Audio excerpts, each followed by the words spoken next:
Maski walang kadahi-dahilan ay nagsiselos siya.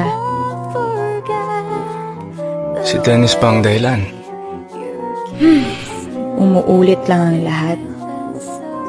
Ever since naman alam ko siya may gusto sa'yo eh.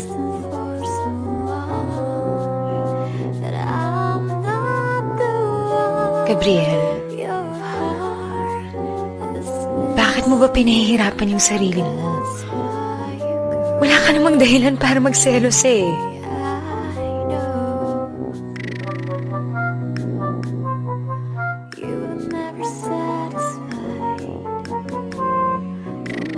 I know, it's just... wala akong laban.